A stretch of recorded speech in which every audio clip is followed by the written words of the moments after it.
Leonardo da Vinci ने सन 1495 से 1498 तक अपनी दूसरी सबसे मशहूर पेंटिंग द लास्ट सपर बनाई। करीब 3 साल में बनकर तैयार हुई इस पेंटिंग में लियोनार्डो ने कई राज छिपाए थे। लास्ट सपर में वह वक्त दर्शाया गया है जब सूली पर लटकाए जाने से एक रात पूर्व ईसा मसीह अपने शिष्यों और दोस्तों के साथ एक बड़ी सी मेज पर बैठे खाना खा रहे थे।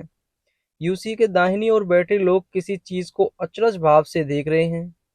यूसु और इन लोगों के बीच एक खाली जगह है। वहीं यूसु के बाईं ओर एक महिला है जिसका सिर बाईं ओर ही झुका है।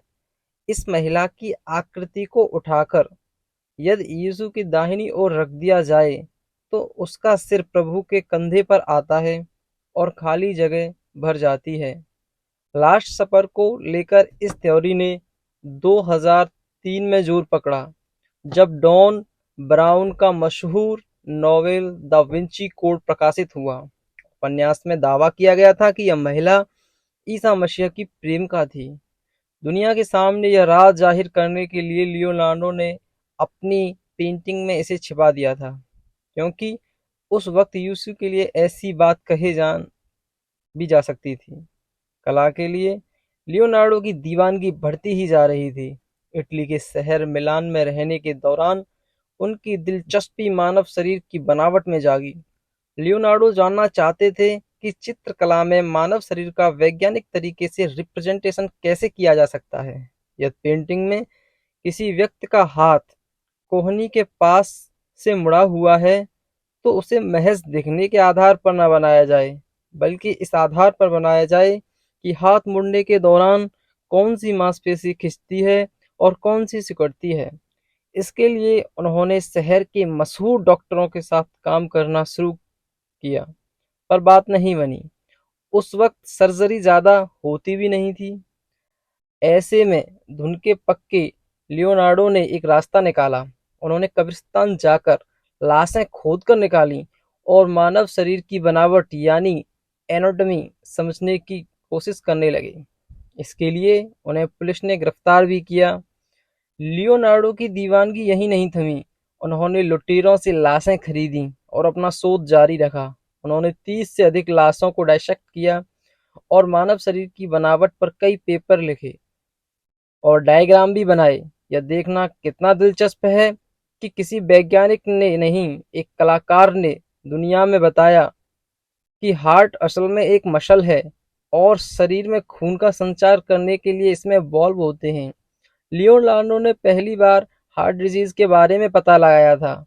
दिल की आंतरिक संरचना पर बनाए गए उनके चित्र इतने सटीक थे कि मेडिकल साइंस ने उनका इस्तेमाल किया। लियोनार्डो के अंदर एक और अद्भुत क्षमता थी।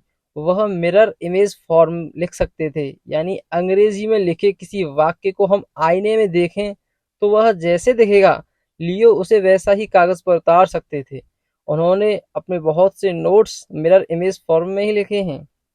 उनकी लिखी बनाई गई ज्यादातर चीजें म्यूजियम में संग्रहित हैं, सिवाय एक के, कोडेक्स लाइसेस्टर।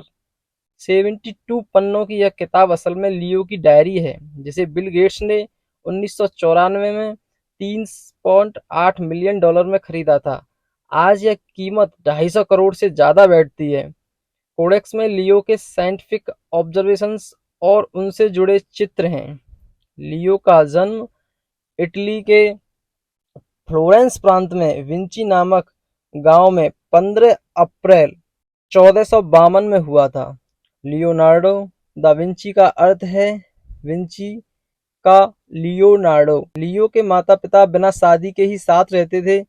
शादी न होने के कारण लियो अपने माता पिता की नाजायज संतान कहलाए।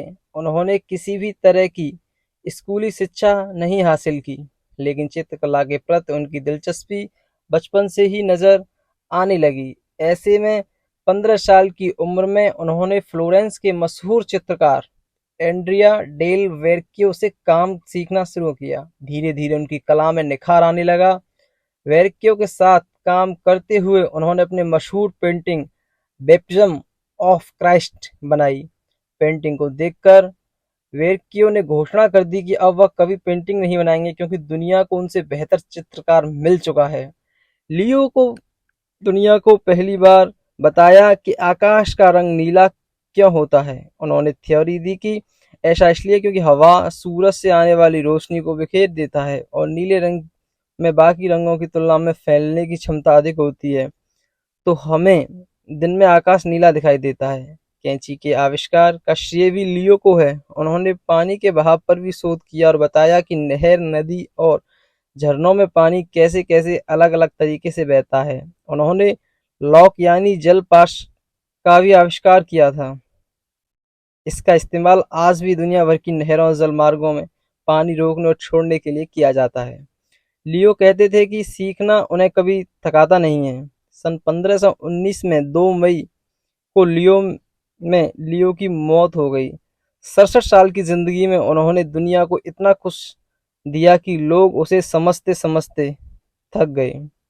गाइज, आपको कैसी लगी ये स्टोरी? अगर अच्छी लगी हो तो डिवाइन स्माइल चैनल को सब्सक्राइब और वीडियो को लाइक जरूर करना। Thank you so much.